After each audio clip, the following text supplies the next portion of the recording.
welcome you watching News9 Live with me Neha Khanna, and I'm joined in the studio by my colleagues Brajesh Pandey and Pankaj Mishra. We are going to talk about Prime Minister Narendra Modi's growing global stature. Why are we talking about this? Well, Prime Minister Modi has been conferred by the Prime Minister of Fiji the esteemed companion of the Order of Fiji in recognition of Mr. Modi's outstanding global leadership. The highest honor of Fiji has so far been bestowed on only a select few non-Fijians. And that's not all. Papua New Guinea Prime Minister James Marape told Prime Minister Modi that the Pacific Islands nations consider him as the leader of the global south and will rally behind India's leadership at international forums. He requested Prime Minister Modi to become an active voice for the small island nations at international forums such as the G20 and G7. Of course, this isn't the first time that the Prime Minister has been recognized with the highest civilian awards conferred by different countries. He has previously been honored with distinguished accolades by countries like Bhutan, Saudi Arabia, Afghanistan, among others. Let's first listen in to Prime Minister Modi. प्रधानमंत्री James Marape मेरे साथ इस summit को host कर रहे हैं। यहां port Moresby में समिट की सभी अरेंजमेंट्स के लिए मैं उनका और उनकी टीम का धन्यवाद करता हूं। एक्सेलेंसीज, इस बार हमें लंबे समय के बाद मिलने का मौका मिला है। इस बीच विश्व कोविड महामारी और अन्य कई कठिन चुनौतियों से गुजरा है। इन चुनौतियों का प्रभाव ग्लोबल साउथ के देशों पर सबसे अधिक पड़ा है। क्लाइमेट चेंज, प्राकृतिक आपदाएं, भूखमरी, गरीबी, स्वास्थ्य से जुड़ी बहुत सी चुनौतियां पहले से ही थी, अब नई समस्याएं उत्पन्न हो रही हैं। फूड, फ्यूल, फर्टिलाइजर और फार्मा, इसकी सप्लाई चेन, उसमें भी बाधाएं आ रही हैं, जिन्हें हम अपना विश्वसनीय मानते थे। पता चला कि जरूरत के समय वो हमारे साथ नहीं खड़े थे। इस कठिनाई के समय में पुराना वाक्य सिद्ध हुआ, अ friend in need is friend Indeed.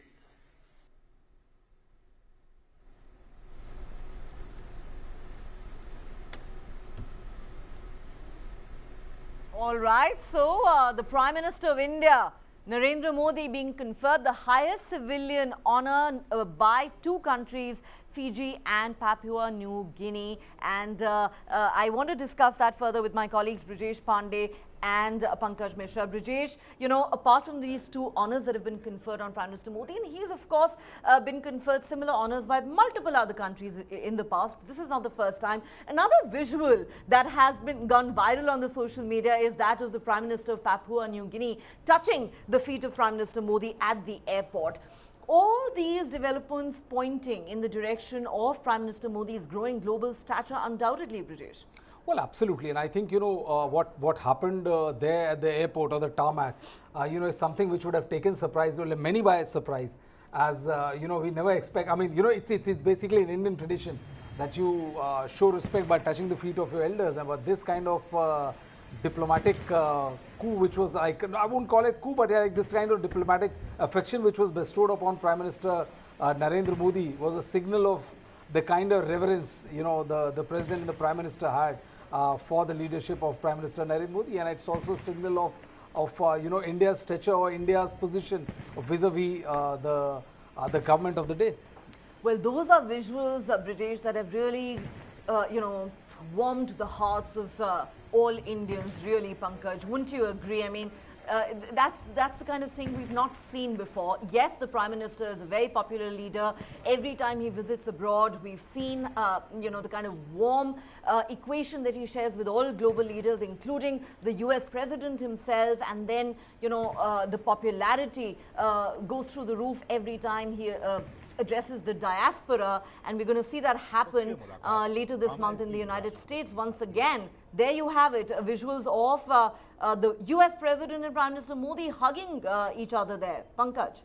Right, Neha, absolutely. We have seen Prime Minister Modi in the United States when Donald Trump was the president, and we have seen him in many developed nations also. But the visuals that we showed our viewers just now of Papua New Guinea Prime Minister touching a Prime Minister's feet is something which is very rare, because all these developed nations, if we talk about, say, Australia for that matter, or United States, they have got a huge Indian diaspora. But as far as Papua New Guinea is concerned, then as we speak, I think the total number of Indians that are there is just 3,500 to 4,000. And roughly half of them are working there on permits, who go there and then return after finishing what they are supposed to do there.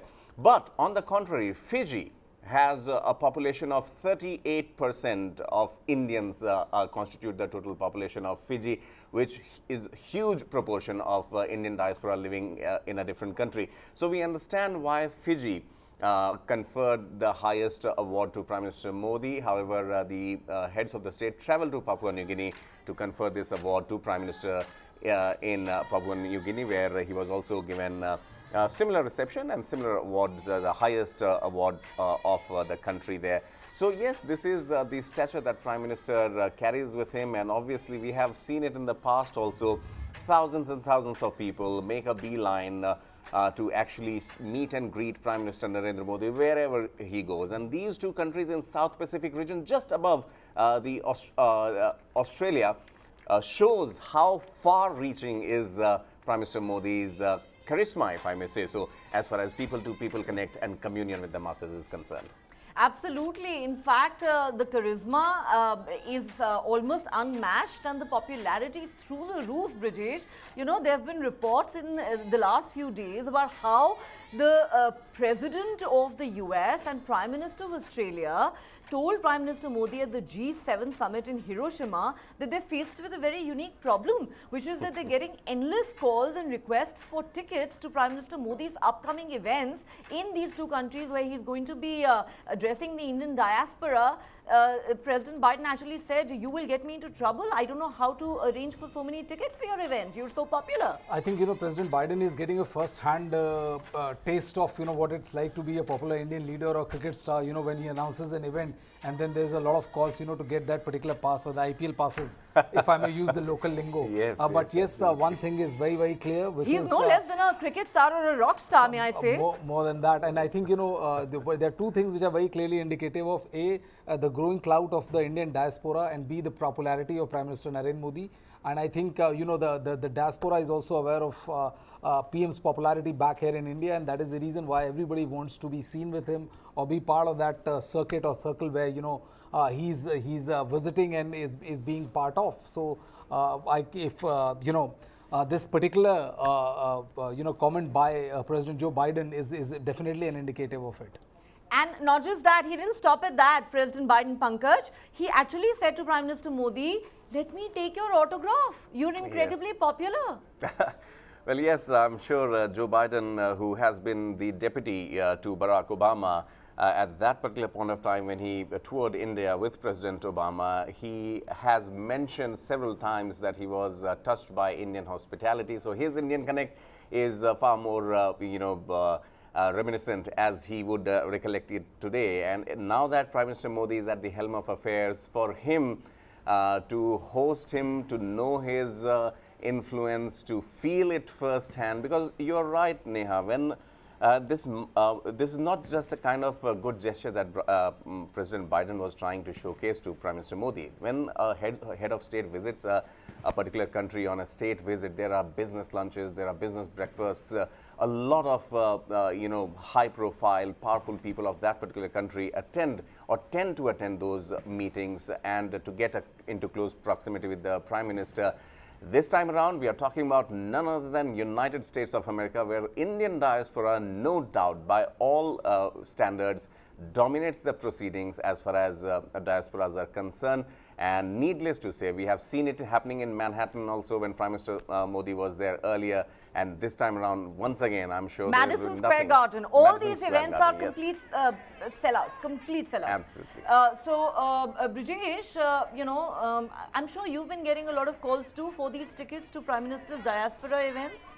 Well, Neha, I wish I was that connected and powerful. Thanks for thinking of me in that term. But yeah, I mean, the reason why this got my attention was like the kind of problem we face, whenever people who cover sports and all, whenever there's an IPL ticket or a big ticket event, the demand for getting those passes or getting those passes of that, the front row seat is something which we are all particularly familiar with. And it's interesting to see that, the president of the POTUS, the most powerful person on earth, is facing the developing country journalists' problem, what many of us, has to face whenever they are in some sort of a soup. So it was very interesting to know that. Certainly. As we wrap up this discussion, Pankaj, what do you think is in store for the Indian diaspora who will be addressed by Prime Minister Modi in the US later this year? Because the Prime Minister is slated to, in fact, attend a state dinner at the White House. Indeed, and with the Vice President of the United States of Indian descent, it actually adds a lot of significance as far as this state visit is concerned. And we haven't yet known, Brijesh might be able to tell us further whether there is a public event which the Prime Minister would be addressing or not, but I don't think so, because this is a state visit, Brijesh, correct me if I'm wrong here. But the kind of aura and influence that which was very much visible, Neha, when President Biden greeted Prime Minister Modi in Hiroshima. That visual also, he walked up to Prime Minister Modi, he was looking in a different direction, then suddenly Prime Minister Modi looks back and President Biden was there. That affinity, that warmth is something that augurs well for a country like India, which slowly and steadily is gaining that kind of attention which I think every Indian had always dreamt of. And finally, Brijesh, let's not forget, this is the year when India is hosting the SEO summit. This is the year when India is hosting the G20 summit. And the Prime Minister has said in Hiroshima that India wants to host the Quad summit in 2024.